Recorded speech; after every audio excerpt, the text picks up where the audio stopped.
Dá para você ter uma ideia quantas espécies de lesmas brasileiras a gente tem? Dá para ter uma ideia.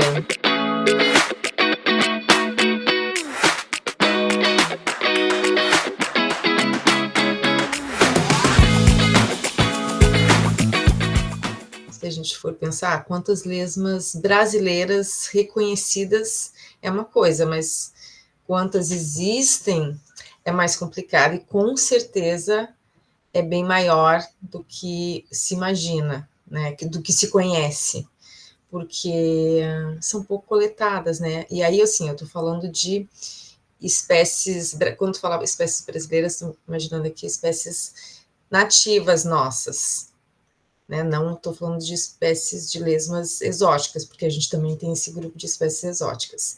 Essas a gente conhece.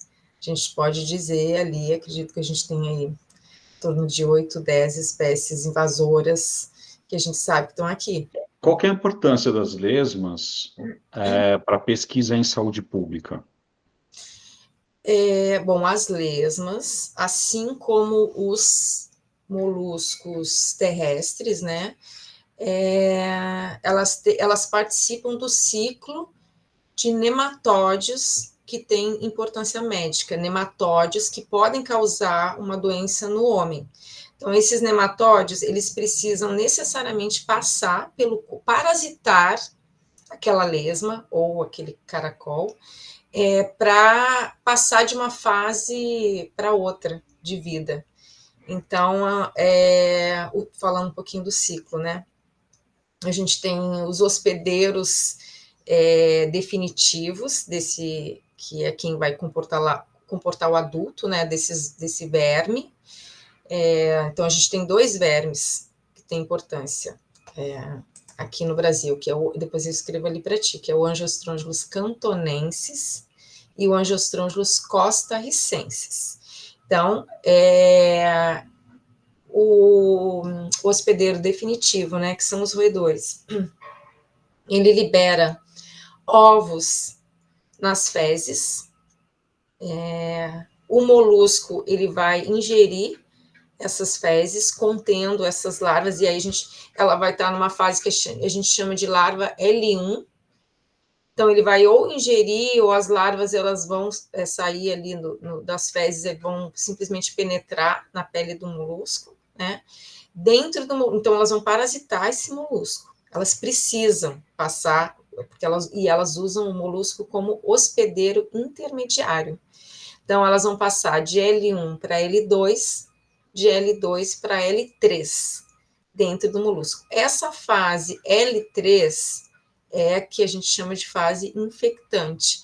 É ela que vai infectar novamente o hospedeiro definitivo, o roedor, ou a gente. E aí a gente, o ser humano, né, ele não é um hospedeiro definitivo, então ele não conseguiria fechar o ciclo dentro dele. Ele é um hospedeiro acidental, então ele se infecta acidentalmente. E como que ele se infecta?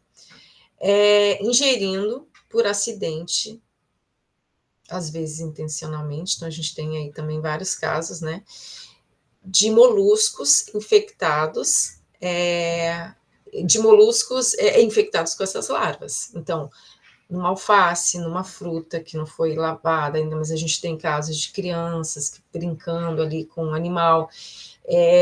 Então, já foi mostrado também que esse estresse com o animal faz com que ele libere, por exemplo, uma criança manuseando, né? A gente tem também muitos casos assim com crianças pequenas que pegam ali também o bichinho, colocam na boca, né?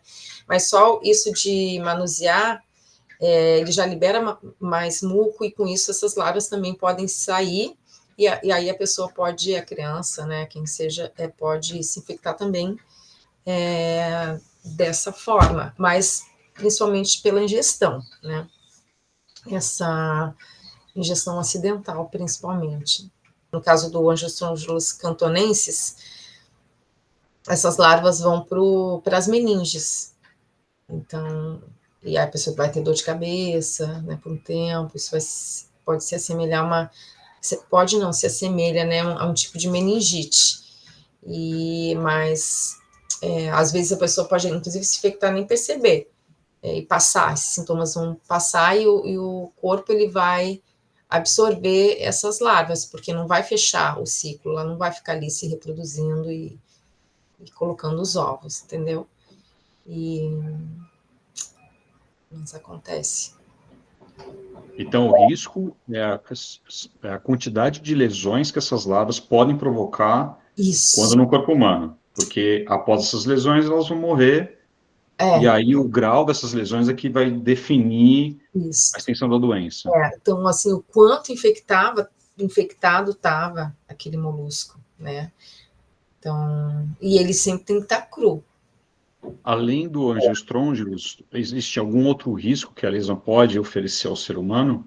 Não, importante. Eu falei do Angiostrongylos cantonensis, né? A gente tem também o Angiostrongylos costarricensis. E esse tem sido ainda mais associado às lesmas, tá? Quando a gente está falando aqui lesma, eu estou falando sempre nessa forma sem concha, né?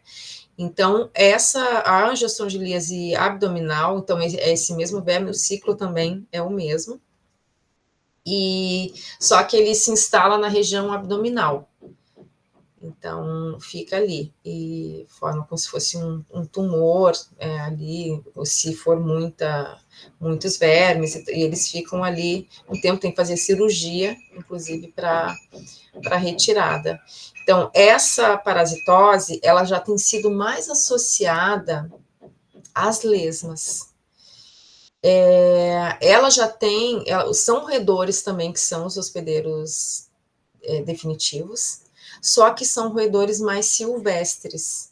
Então, a gente vê o ciclo desse verme, né, ocorrendo principalmente em áreas de cultivo, ou cidades mais do interior, assim, principalmente no sul do Brasil, é onde a gente tem encontrado mais, e aí, principalmente associado às lesmas.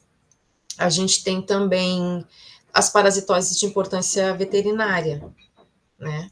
E que aí podem acometer tanto gatos, né, quanto cachorros, e aí já são outros nematóides, mas que também vão utilizar a lesma ou o caracol como hospedeiro intermediário. Então, vai ser sempre assim, não é o molusco ou a lesma em si, né? É o verme que está parasitando esses animais e que vai causar a doença, né? Em si, aquela parasitose. Quais são os fatores que contribuem para a proliferação das lesmas, no ambiente urbano?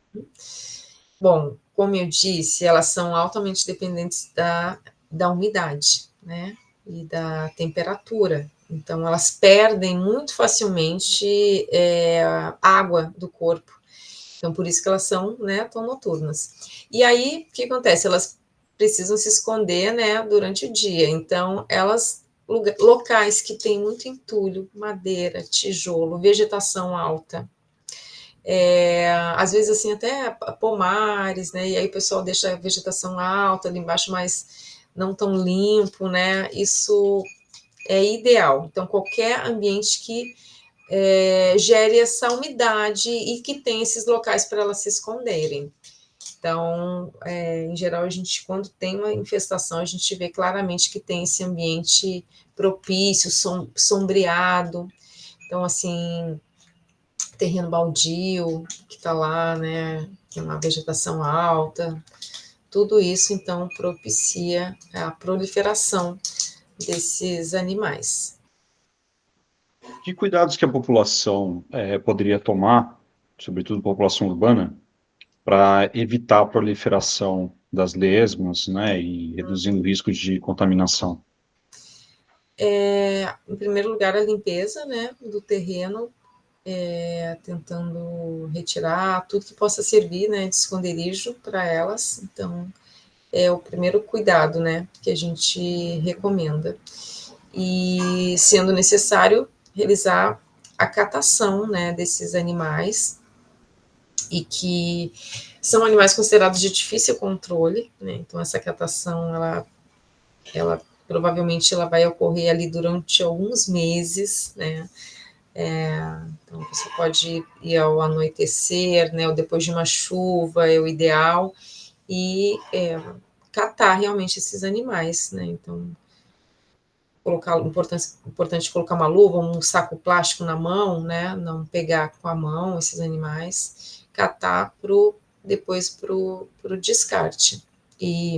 Mas é basicamente isso que a gente recomenda, né, existem moluscicidas, né, hoje já tem até alguns que não são considerados tão tóxicos, né, que podem, né, eventualmente ser ao mesmo tempo também utilizados, né, mas esse controle manual, né, e acabar com esses esconderijos, com essa umidade, isso pode ajudar muito.